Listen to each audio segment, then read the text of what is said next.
Assalamualaikum warahmatullahi wabarakatuh. Hai semuanya, perkenalkan aku Ervina Marsya Ramadhani dari UIN Raden Mas Said, Surakarta, jurusan Manajemen Bisnis Syariah. Hari ini aku mau menjelaskan tentang apa sih kebijakan moneter itu dan bagaimana sih kebijakan moneter di Indonesia saat ini. Mari kita simak videonya. Nah, yang pertama kita cari tahu dulu apa sih kebijakan moneter itu? Jadi, kebijakan moneter adalah kebijakan yang dilakukan oleh bank sentral di suatu negara untuk mengendalikan jumlah uang yang beredar di dalam sebuah perekonomian.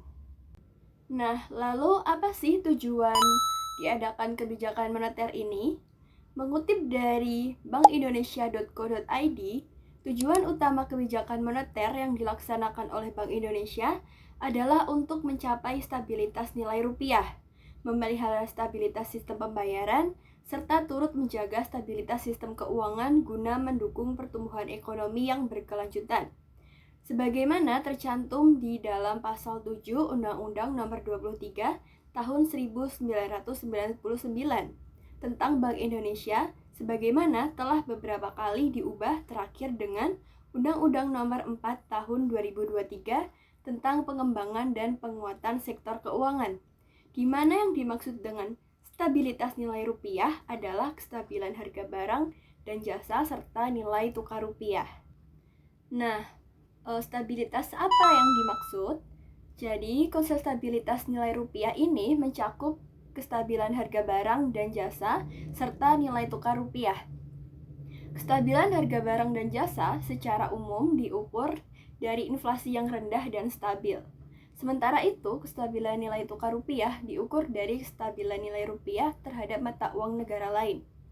Kestabilan nilai rupiah dalam artian inflasi yang rendah dan stabil. Namun faktanya, inflasi di Indonesia pada saat ini sangat tinggi. Mengutip dari bps.co.id, pertumbuhan inflasi pada Maret 2024 mencapai 3,05%, yang mana ini termasuk sangat tinggi.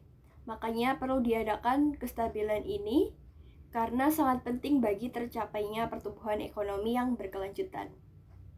Nah, selanjutnya kita beralih ke jenis-jenis kebijakan moneter. Jenis-jenis kebijakan moneter ada dua.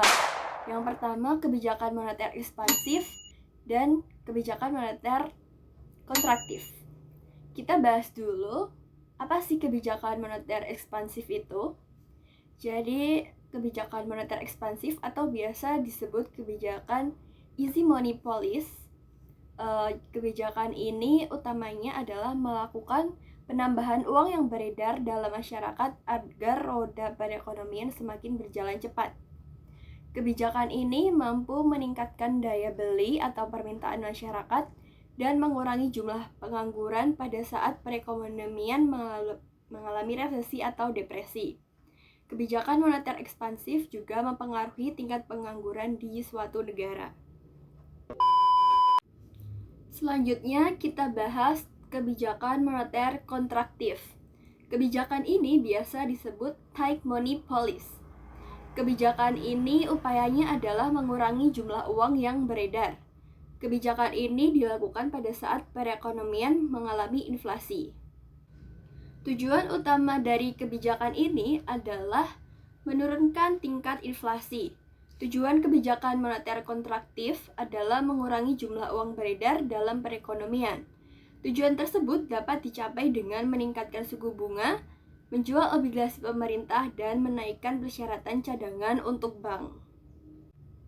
Dalam rangka memperkuat efektivitas transmisi kebijakan moneter, pada 19 Agustus 2016, Bank Indonesia menerapkan BI 7-Day Reverse Repo Rate sebagai suku bunga kebijakan yang mempresentasikan sinyal respon kepada moneter dalam mengendalikan inflasi sesuai dengan sasaran. Penggunaan ini sebagai suku bunga acuan merupakan bagian dari reformulasi kebijakan moneter yang dilakukan oleh Bank Indonesia. Sebelumnya, Bank Indonesia menggunakan BI Rate sebagai suku bunga acuan yang setara dengan instrumen moneter 12 bulan. Namun, mulai pada tanggal 21 Desember 2023, Bank Indonesia menggunakan nama BI Rate lagi sebagai suku bunga kebijakan menggantikan BI 7 Days Reverse Repo Rate untuk memperkuat komunikasi kebijakan moneter. Penggantian nama ini tidak mengubah makna dan tujuan BI Rate sebagai stance kebijakan moneter Bank Indonesia. Selanjutnya, kita akan membahas tentang transmisi kebijakan moneter. Di sini terdapat flowchart yang menunjukkan bagaimana transmisi kebijakan moneter dari Bank Indonesia. Pada jalur suku bunga, perubahan BI Rate akan mempengaruhi suku bunga deposito dan suku bunga kredit perbankan. Bank Indonesia dapat menerapkan kebijakan moneter yang ketat dengan menaikkan suku bunga yang berdampak pada permintaan agregat, sehingga akan menurunkan tekanan inflasi. Sebaliknya, penurunan BI Rate akan menurunkan suku bunga kredit, sehingga meningkatkan permintaan kredit dari perusahaan dan rumah tangga. Lalu pada jalur nilai tukar, melalui perubahan suku bunga BI Rate akan mempengaruhi nilai tukar. Jika BI Rate naik, maka akan meningkatkan selisih antara suku bunga di Indonesia dengan suku bunga di luar negeri. Perubahan suku bunga BI Rate juga mempengaruhi perekonomian makro melalui perubahan harga aset. Kenaikan suku bunga akan menurunkan harga aset seperti saham dan obligasi, sehingga mengurangi kekayaan individu dan perusahaan, sehingga mengurangi permintaan agregat dan menurunkan tekanan inflasi. Dampak perubahan suku bunga ini juga mempengaruhi ekspektasi publik terhadap inflasi. Penurunan suku bunga akan mendorong aktivitas ekonomi dan pada akhirnya inflasi akan mendorong pekerja untuk mengantisipasi kenaikan inflasi dengan meminta upah yang lebih tinggi. Mungkin itu saja yang bisa saya jelaskan mengenai sistem kebijakan moneter di Indonesia. Mungkin masih banyak salah dan kurangnya. Saya mohon maaf. Sekian. Wassalamualaikum warahmatullahi wabarakatuh.